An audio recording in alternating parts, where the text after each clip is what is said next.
बिहार की राजनीति में बावली शब्द कोई नया नहीं है, लेकिन जब इस शब्द के साथ साथ मोहम्मद शहाबुद्दीन का नाम जुड़ता है तो इतिहास के पन्नों से खून की बू आने लगती है।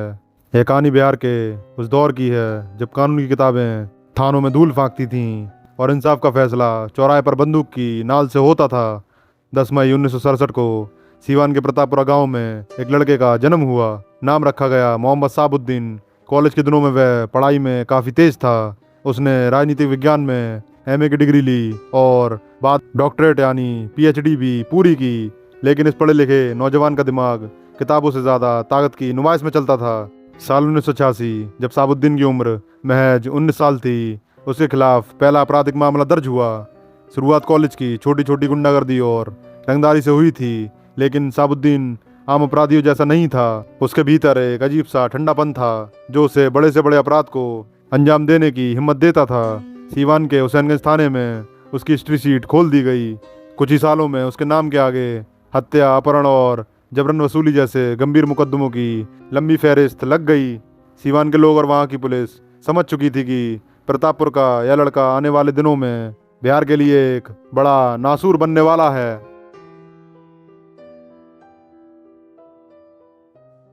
जुर्म की दुनिया का एक दस्तूर है।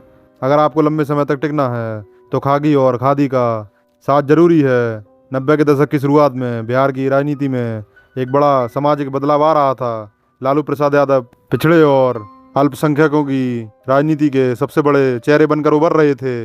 इसी दौरान लालू यादव की नज़र सीवान के इस दबंग और नौजवान लड़के पर पड़ी। शहाबुद्दीन के पास ताकत थी, युवाओं की फौज थी और अपने समाज पर पकड़ थी।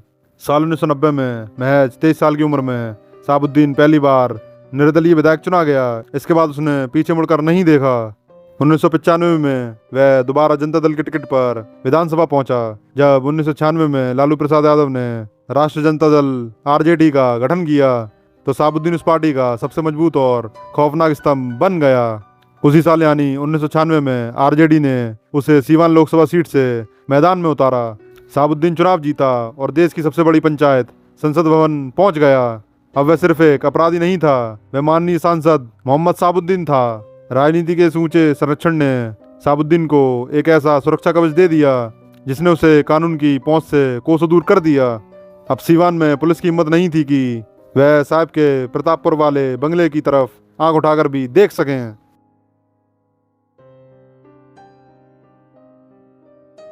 सांसद बनने के बाद शहाबुद्दीन का कद इतना बड़ा हो गया कि सीवान में जिला प्रशासन बौना साबित होने लगा। वहाँ के एसपी और कलेक्टर सिर्फ नाम के अधिकारी रह गए थे। असली सरकार तो शहाबुद्दीन चलाता था। लोग उसे सुल्तानिया साहिब कहने लगे थे। शहाबुद्दीन ने सीवान में अपनी एक समानांतर अदालत लगानी शुरू कर दी जिसे जनता दरबार कहा जाता था। इस जनता दरबार के दो पहलू थे। एक पहलू था रॉबिनहुड का। शहाबुद्दीन गरीबों की बेटियों की शादी के लिए पैसे देता था। उसने डॉक्टरों की फीस तय कर दी थी कि कोई गरीब को ना लूटे। वह जमीन के विवादों का निपटारा ऑन द स्पॉट करता था।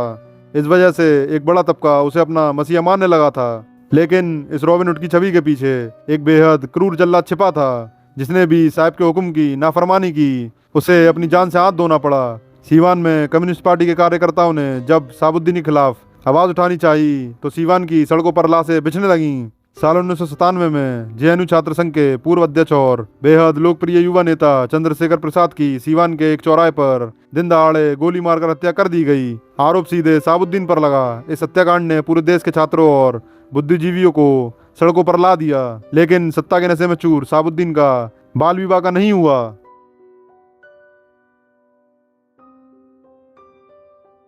कहते हैं कि जब पाप का घड़ा पूरी तरह भर जाता है तो उसका फूटना तय होता है। शहाबुद्दीन के पतन की स्क्रिप्ट भी एक ऐसी घटना से लिखी गई जिसने इंसानियत को शर्मसार कर दिया था। यह वाक्य है साल 2004 का, जिसे चंदा बाबू तेजाब कांड के नाम से जाना जाता है। सीवान के एक छोटे से व्यवसायी चंद्रकेश्वर प्रसाद उर्फ चंदा बाबू की एक दुकान को लेकर शहाबुद्दीन के गुर्गों से बहस हो गई। बात इतनी बड़ी कि शहाबुद्दीन के इशारे पर चंदा बाबू के 3 बेटों का अपहरण कर लिया गया। प्रतापपुर में जो हुआ वह कोई राक्षस ही कर सकता था। चंदा बाबू के 2 बेटों गिरीश और सतीश को तेजाब से नहलाकर बेरहमी से मार दिया गया। इस पूरी खौफनाक वारदात को उनके तीसरे भाई राजीव रोशन को जबरन दिखाया गया। राजीव किसी तरह वहां से जान बचाकर भागा। वह इस केस का इकलौता चश्मदीद गवाह था। लेकिन कोर्ट में गवाही देने से ठीक कुछ दिन पहले राजीव रोशन की भी सरेआम गोली मारकर हत्या कर दी गई। इस घटना ने देश की आत्मा को झकझोर दिया। इसी बीच साल 2005 में बिहार की सत्ता बदली और नीतीश कुमार मुख्यमंत्री बने। अब शहाबुद्दीन का राजनीतिक संरक्षण खत्म हो चुका था।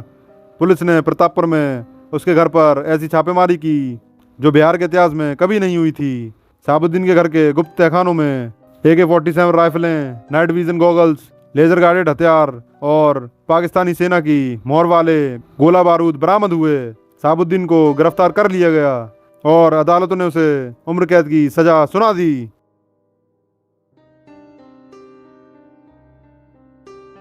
जेल जाने के बाद भी शहाबुद्दीन का खौफ कम नहीं हुआ था।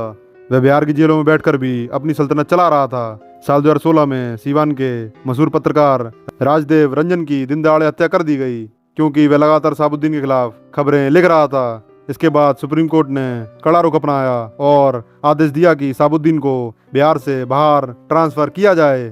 शहाबुद्दीन को दिल्ली की बेहद सुरक्षित मानी जाने वाली तिहाड़ जेल की सेल नंबर 2 में शिफ्ट कर दिया गया। सीवान की सड़कों पर सैकड़ों गाड़ियों के काफिले के साथ चलने वाला साहिब अब तिहाड़ की एक तंग और अंधेरी कोठरी में पूरी तरह अकेला हो चुका था। उसकी सल्तनत ढह चुकी थी, गुर्गे छिप चुके थे और राजनीति ने उससे मुंह मोड़ लिया था। साल 2021 में जब पूरी दुनिया कोरोना महामारी की दूसरी लहर से कांप रही थी, तिहाड़ जेल में बंद शहाबुद्दीन भी इस वायरस की चपेट में आ गया। उसे दिल्ली के दीनदयाल उपाध्याय अस्पताल में भर्ती कराया गया। 1 अप्रैल 2021 को 53 साल की उम्र में कानून की हिरासत में उसकी मौत हो गई। जिस इंसान के एक इशारे पर कभी पूरा बिहार कांप जाता था, उसकी मौत बेहद खामोशी से अस्पताल के एक बेड पर हुई। उसे दफन होने के लिए अपने वतन सीवान की मिट्टी भी नसीब नहीं हुई। दिल्ली के ही एक कब्रिस्तान में उसे सुपुर्द खाक कर दिया गया।